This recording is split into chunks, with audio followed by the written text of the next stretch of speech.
If I had to start with no money and no sales experience, this is exactly how I would scale to 10K per month as quickly as possible in the online high ticket sales space. This is the no bullshit advice that I wish I knew when I started, because it would have saved me months and put me in the best possible position to become the most competent closer. But why on earth should you listen to me?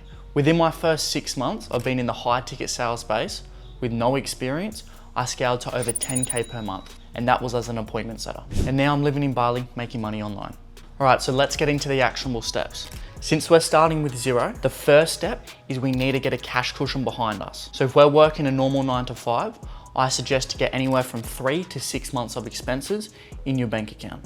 Ideally 6 months, because we want to make sure that we can go all in on this business model and never come back to a job if we need to. Once we've got that capital saved, we then want to go part-time with our current job. So for me, I was a landscaper back in the day. So if you were doing that job, save up some money working full-time, or we cut it down to maybe half days or 3/4 days. This is crucial. Everyone can do this.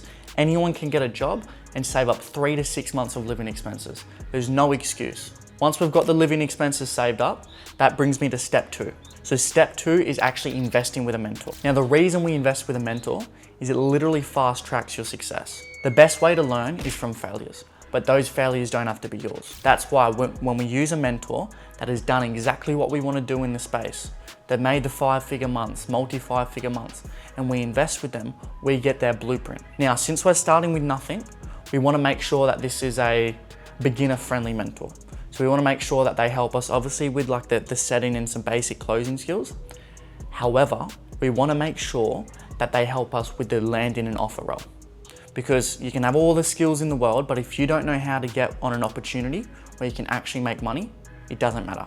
And just for context, there's generally 2 different types of sales training programs that you can buy in the space.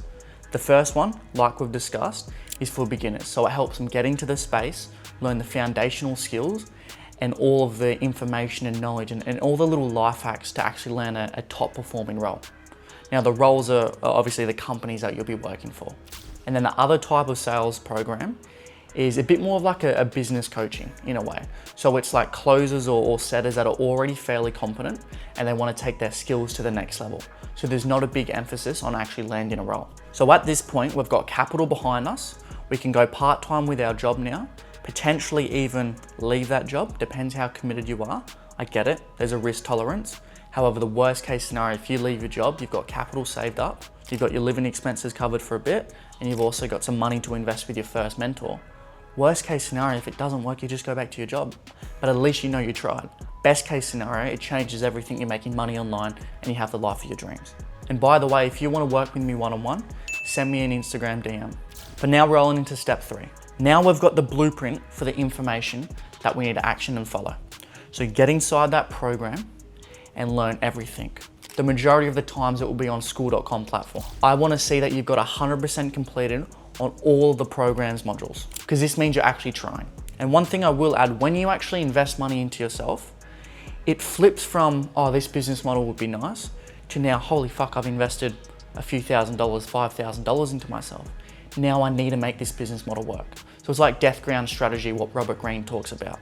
When you put some skin in the game, you need to make this work now. So it's a different level of motivation. Once you're inside, we learn the foundations of sales. Since you've got no experience, I would suggest starting as an appointment setter. The reason for this is closing is too advanced when you're starting out, and you're not going to be able to close anyone, so you're going to get fired from offer to offer and really burn bridges with these companies, which we don't want to do, of course. So appointment setting in a nutshell is when people opt in, so they opt into a lead magnet, they leave their information, you give them a call.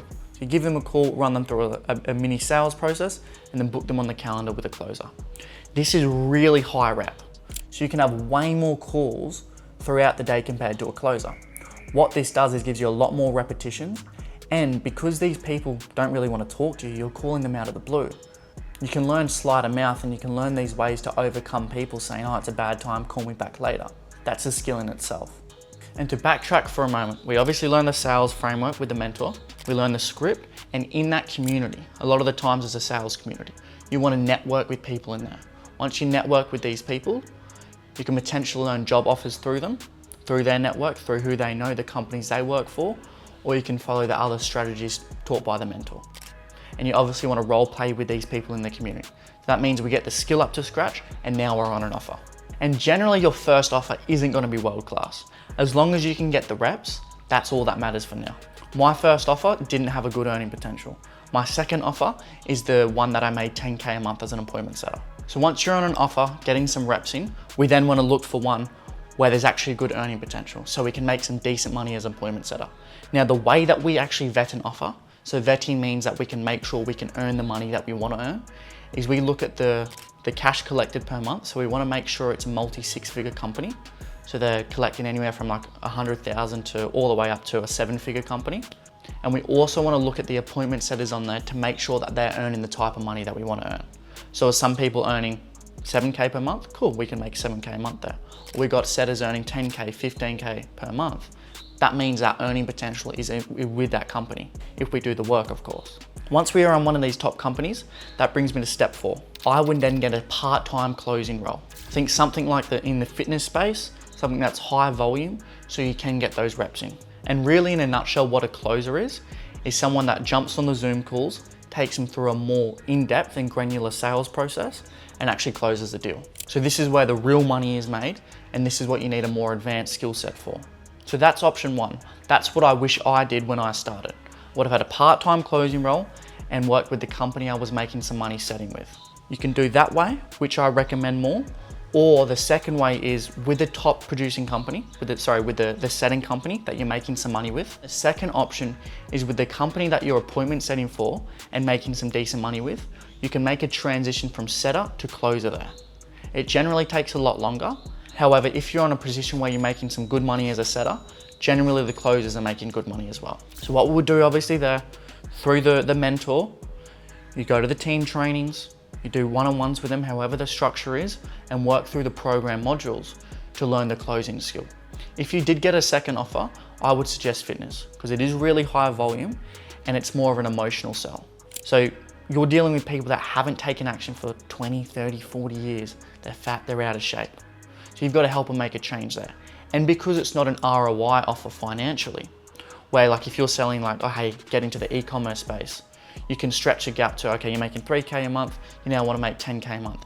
It's a lot easier to sell that way. But if you're selling something like fitness, where they're going to pay money to stop doing the things that they like, and it's going to take a while, it's going to be a lot harder to sell. So once you become good with that, imagine when you go back to ROI-based selling in the BizOp financial space as a closer, you will clean up. And if you've chosen the route to stay with the company and transition, you should be good. You should be on a good offer.